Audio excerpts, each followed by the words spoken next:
อันนี้เป็นบรรยากาศยามแล้งเนาะอยู่บ้านน้ำพูนเมืองหุ่นแค่นุกใส่เนาะเบาลังมาเลาะแจกเครื่องให้เด็กน้อยแล้วก็ไม่เห็นเอื้อยเรากำลังตำข้าวจ้ะนะภาษาไทยจะเอิ้นว่ายุงข้าวนะ ภาษาลาวจะเอิ้นว่าเราข้าวไปหมดนี่แหละ นี่เนาะเบาลังเอาเครื่องมาให้แอน้อยนี่เอาส่งให้เด็กน้อยผู้ละพื้นเนาะ4คนนะกำลังแต่งอยู่กวดอยู่ตอนนี้ อันหนึง30,000 กีบเนาะพระเฒ่าแต่งข้าวสาวลาวอเมริกาให้โลกลือซาว่าอายหักน้องอีหลี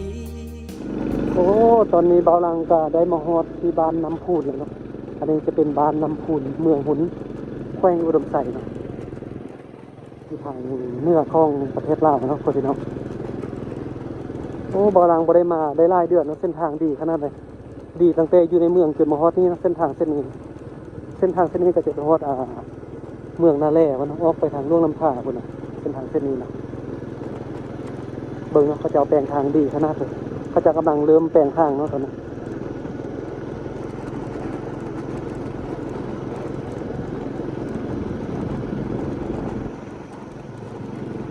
บ่ได้มาได้4 เดือน5 เดือนแล้วเนาะ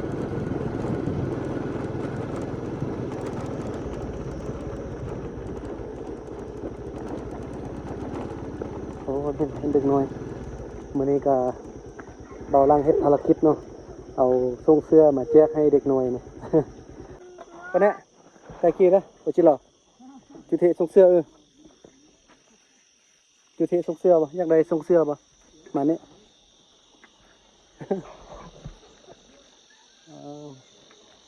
โอ้เปิดหานใหม่อยู่นี่เนาะ ตอนนี้ปะเท่าเป็นยังนี่ปะเท่าว้ายเห็ดอยู่กวดเลย อยู่กวดเพื่อนเลยสบายครับอยู่ในนี่ลงตัวนั้นน่ะถ้าตัวอันเดียวแล้วแบบนั้นเนาะอันนี้กำลังแต่งเนาะนี่กำลังแต่งอยู่กวดอยู่ตอนนี้ เดี๋ยวแต่งค่ายเด้อขายดีโอ้แต่งอยู่กวดค่ายนะปะเท่าเนาะเป็นงานฝีมือเลยอันหนึ่ง30,000 กีบเนาะพระเท่าแต่งค่ายนี่จะเอาส่งเสื้อมาให้เด็กน้อยเบิ่งกันบ่ฮู้ว่าจะนุ่งได้หรือบ่นี่นะ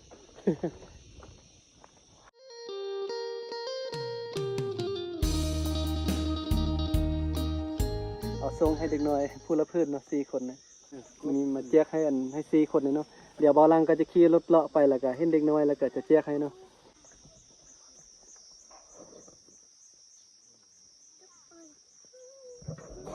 บอลังนางพักผ่อนไม่นึงบอลังก็จะไปเข้าในกลางหมู่บ้านเขาเนาะเปอันนี้ไปเลยพระเท่าพักรถจักรไปนี่ได้ปะก็จะย่างไปอากาศร้อนเนาะช่วงนี้นะเป็นเข้าฤดูแรงแล้วเนาะอากาศเริ่มร้อนเนาะบนเที่ยงไปใส่แล้วบ่อยู่อ่ะลูกปลาเอาส่งเสื้อมาให้เนี่ย อันนี้เป็นลูกบุญเที่ยงด้วยเราว่าเมียเราเกิดลูกพวกนี้เนาะผู้หญิงผู้ชายผู้ชายจักเดือนเราเกิดเนี่ยบอสเดือนเนาะพอดีโทรหาเราบ่รับนะจะเอาส่งเสื้อมาให้เนี่ย พอดีมาฮอดเฮือนพ่อมันบุญเที่ยงเนาะส่งเสื้อแบบนี้เนาะเครื่องแอร์นอยแบบนี้เลยตัวนี้งามไหมปุ้ยใหญ่บ่เนาะสมัยบ่ใหญ่อะพอดีแม่เนาะเด็กน้อยเขาใหญ่ไว้นะ นี่เนาะบ่าวลังเอาเครื่องมาให้แอร์น้อยนี่เกิดบ่เดือนตัวนั้นนี่ อันนี้จะเป็นมักแต่งอยู่ไฮเนาะได้ข้องตอนกลับบ้านแล้วมื้อนี้ แลกเปลี่ยนกันเนาะแลกเปลี่ยนน้ำใจกันโอเคนะบ่าวลังก็จะย่างไปด้านถึงอีกตึมเนาะ เมื่อกี้ก็ส่งเสื้อมาให้ร้านน้อยเนาะแล้วก็เขาเจ้าก็เอามักแตงเนาะเป็นมักแตงที่ว่าอยู่ไฮเลยเป็นมักแตงธรรมชาตินะโบเมนมักแตงปลูกเองเมื่อกี้เบาลังยางเลาะขึ้นตามหมู่บ้านเขาเจ้าไปฮอดเครื่องหมู่บ้านนะเนาะไปนี่ป้าทุกฮอนเนาะโบไหว สุพวกแบบนี้มาตื่มโบแดงมวกใบมานะหน้าเริ่มดำแล้วเมื่อยละนั่น เดี๋ยวเราลังจะขี่รถเอาเนาะเดี๋ยวเราขี่รถไปเลาะตามหมู่บ้านเขาเจ้านะเพราะว่าเส้นทางมันมีทางรถไปนะ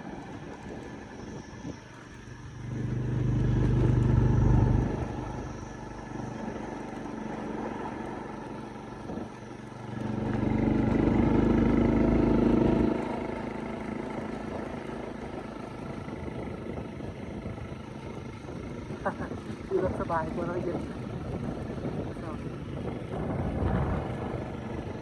โอ้เส้นทางดีขนาดเลย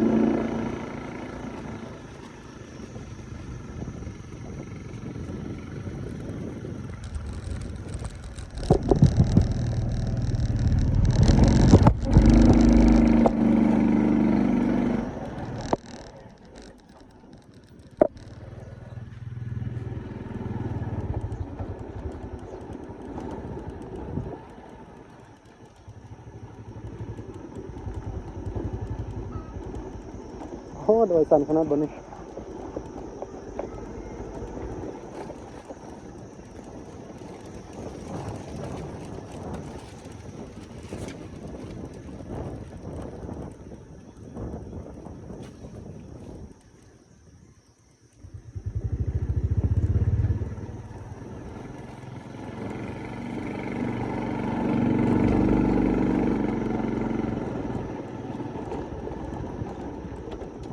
เห็นแล้วงามเลย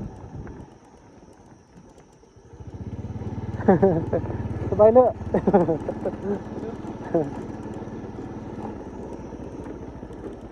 โอ้เมื่อกี้เบาลังขี่รถมา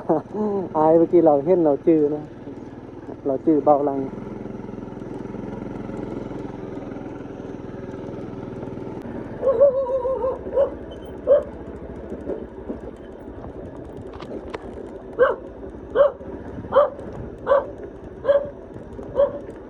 โอ้ให้มันสำเขา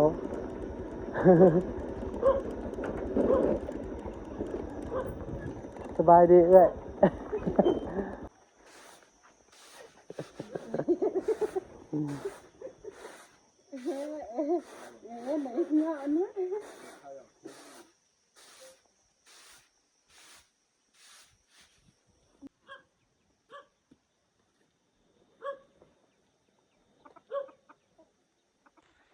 อันนี้เป็นบรรยากาศยามแล้งเนาะอยู่บ้านน้ำพูนเมืองหุ่นแค่นุกใส่เนาะเบาลังมาเลาะเจี๊ยเครื่องให้เด็กน้อยแล้วก็มาเห็นเอื้อยเรากำลังตำข้าวใช่นะเบาลังก็เลยมาเก็บภาพบรรยากาศมาเก็บภาพมาให้พ่อพี่น้องได้เบิ่งได้ชมกันเนาะก่อนจะได้เข้ามากินในบนง่ายนะพ่อพี่น้องทางตำแบบนี้เนาะจนว่าเจ็บมือมื้อแหละอยู่นี่ก็มีโฮงซี่เข้าอยู่แต่ว่าเอื้อยเราตำก็ย้อนว่าแบบมีน้อยเดียวนะถ้าว่ามีน้อยเดียวก็ตำเอาเนาะเอื้อยเราว่าจะตำไปเฮ็ดเราให้หั่นนะถ้าว่าเป็นคณะไล่อย่างนี้เขาเจ้าก็จะใส่หงซี่เข้าซี่เอาเนาะแต่ว่าน้อยเดียวนี่เราก็ตำเอา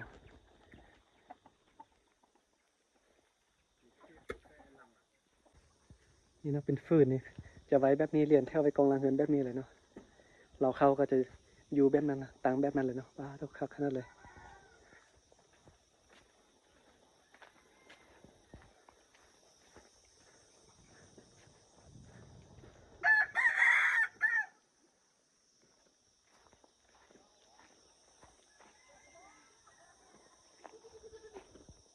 ยุงข้าวเนาะนี่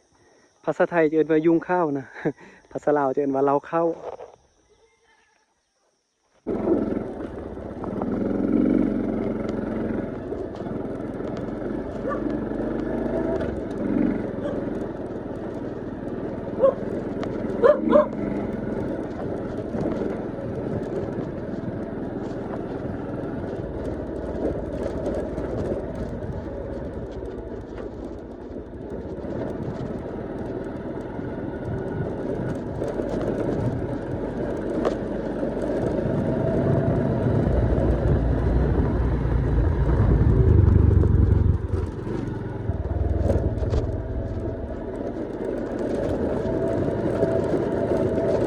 โอ้เจอเดินสั่นเลยคน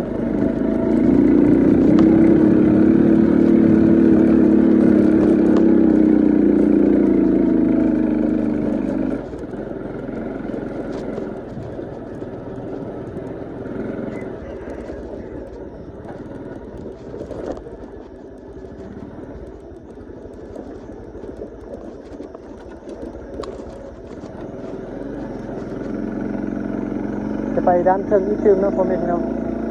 ที่ไปเติมเบิ่งว่าที่ด้านหน้าจะมีหมู่บ้านคนอีกตึมหรือเปล่าเป็นทางนี้เลยดอยสั่นขนาดเลย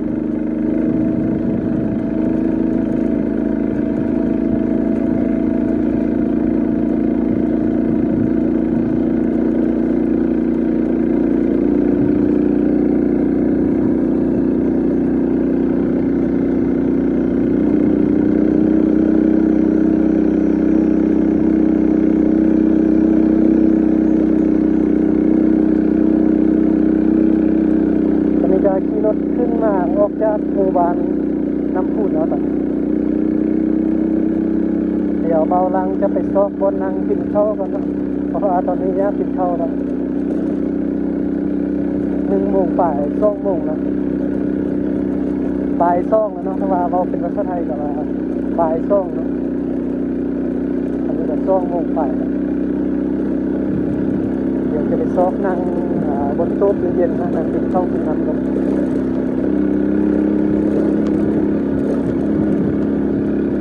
โอ้ขึ้นมานี่เห็นหมู่บ้านคนที่เป็นแบบ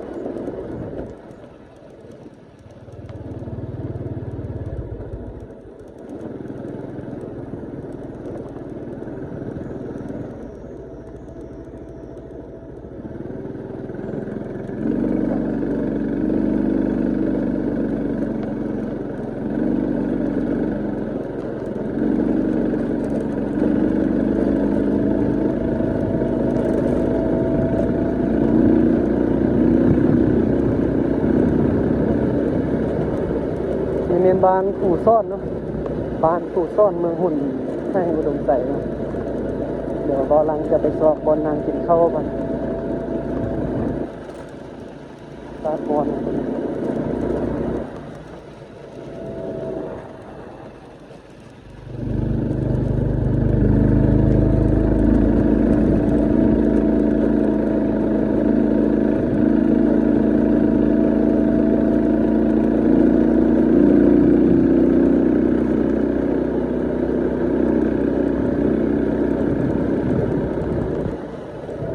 โอ้รถเขาจะมาเป็นข้าววันนี้นะ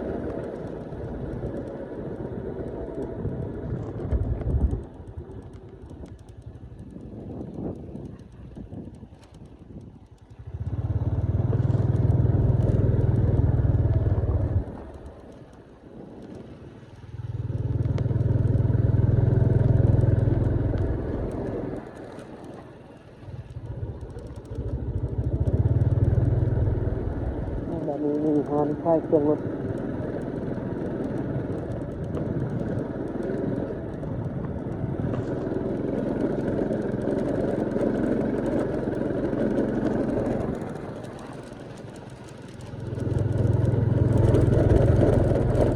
โอ้ปีกายมานี่เส้นทางยังบ่ดีเชียวปีนี้มาเส้นทางดีแล้วเนาะ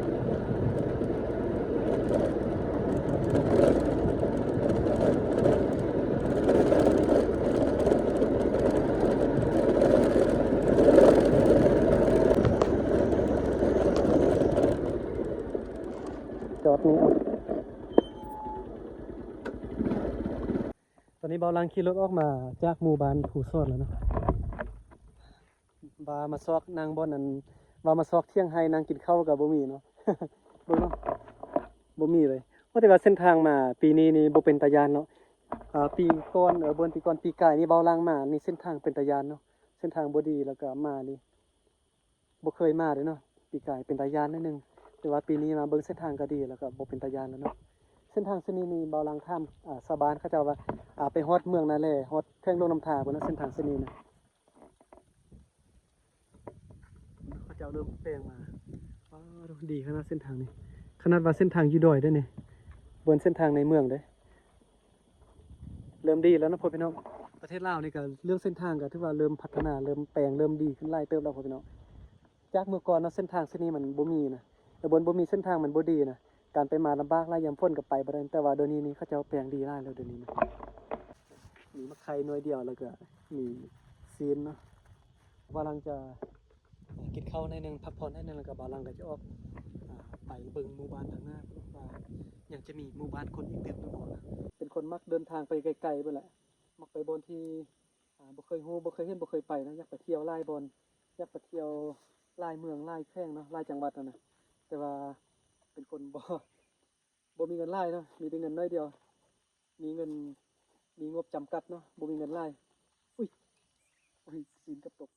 เมื่อกี้บ่าวลังได้กินข้าวแล้วก็ขี่รถมาฮอดนี่แล้วเนาะมาปีนี้เรื่องเส้นทางก็ถือว่าดีหลายเนาะพ่อแม่พี่น้องปีกายบ่าวลังมานี่เส้นทางบ่ได้เป็นแบบนี้นะเป็นเส้นทางเป็นคุ้มเป็นบวกเป็นตมนะแต่ว่าบ่าวลังมาปีนี้เขาเจ้าก็เริ่มแปลงดีหลายแล้วเนาะอีกอย่างเส้นทางนี้ก็สามารถไปฮอดเมืองนั่นแหละไปฮอดแข่งลงน้ำทาพุ่นเนาะโอเคเนาะคลิปนี้ มาฮอดนี้ก็ขอขอบใจพ่อแม่พี่น้องที่เข้ามารับชมซองเบาหลังเนาะจังได๋ก็ขอบใจพ่อแม่พี่น้องหลายๆเนาะที่เข้ามารับชมมาฟังเนาะคลิปนี้ก็บ่ยังไรเป็นการเดินทางของเบาหลังเนาะเดินทางมาแล้วก็ระหว่างทางก็แจกเครื่องเนาะมีส่งเสื้อ ส่งเสื้อเครื่องเด็กน้อยน่ะเบาหลังมาแล้วก็เอามาเวแจกให้เด็กน้อยเนาะเวมาตามทางตัวนี้ก็เหลือแต่น้อยเดียวนะคลิปนี้ก็บ่ยังไรขอบใจพ่อพี่น้องที่เข้ามารับชมมาฟังเบาหลังแล้วก็ขอบใจเพื่อนของเบาหลังเนาะที่ฝากเครื่องนุ่งมาให้เสื้อผ้ามาให้บริจาคให้เด็กน้อยอยู่ดอยเนาะ